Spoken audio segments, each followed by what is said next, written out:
We're back again. Back again. We are back. Okay, what's next? Ooh.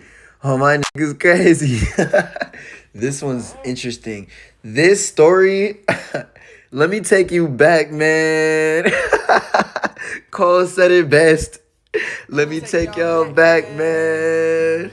This story, who remembers? Actually, I know you remember the clown epidemic that was going on. The clowns were crazy. This story takes place, I was in 7th grade. So I don't know how old I was. Like, I don't know, like 13? How old are 7th graders? Anyway, I was in 7th grade. This was the height of the clown scares. The height. Like, to the point where our middle school had a code yellow because there were clowns on our track field. There were clowns on the track field. Like, shit was crazy. The clowns were everywhere.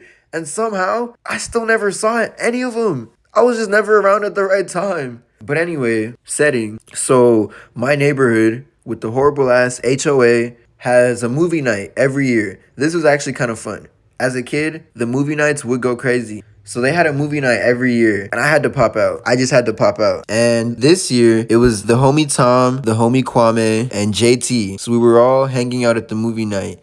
And this nigga Tom is like, yo, let's go on a clown hunt. Let's hunt some clowns in the neighborhood. And 7th grade me is like, bro, this nigga is not well. This nigga is insane. But I was like, fuck you, let's do it. And we were all like, okay, let's do it. So our neighborhood has 2 pools. And we go to the second pool first. And there's a playground at this pool, right? Mind you, it is pitch black. There's like one street light in the parking lot that we're headed towards. But it's like one of those weird orange light street lights. So it's really dim, really not doing a lot. But we get to the parking lot and we notice there's a red car in the parking lot. And as we go like further, we see that there's a group of people past the parking lot at the playground type area. And there's cell phone flashlights on. First thing in my head, yo, something wild is going on down there. Some crazy shit is going on down there. So Tom is like, I bet, let's go further in and see what's up. And we start moving in like a line. And I'm in the back.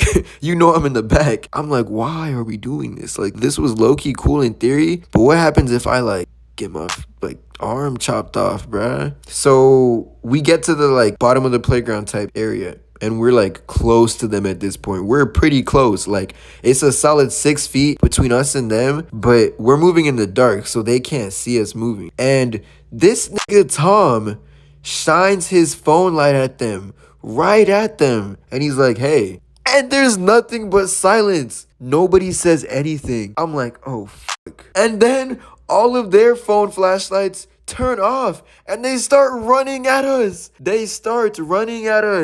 at this point, I'm gone. I'm sprinting as fast as I can. Everyone's like, Tom literally looked back and he was like, run. I was like, what happened? I was in the back. I barely heard this. We were all just running. And once we escaped, we came back to the movie night and we thought about it more. And what was actually probably going on was like, niggas was probably just selling broccoli or something. You gotta check the vocab if you don't know what broccoli means.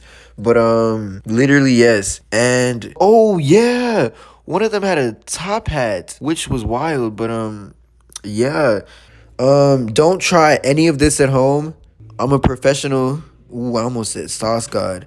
Whoa, RIP, false prophets. Anyway, don't try any of this at home. I am not encouraging any of you to do any of this. But if you do, record that shit. Welcome to the garden, you gon' have to pardon me. It's a sad story, chocolate hit my homie artery. Just a week later, family won the fucking lottery. Kinda sick story, what the fuck they tryna plot on me? Welcome to the garden, you gon' have to pardon me. It's a sad story, chocolate hit my homie artery. Just a week later, family won the fucking lottery.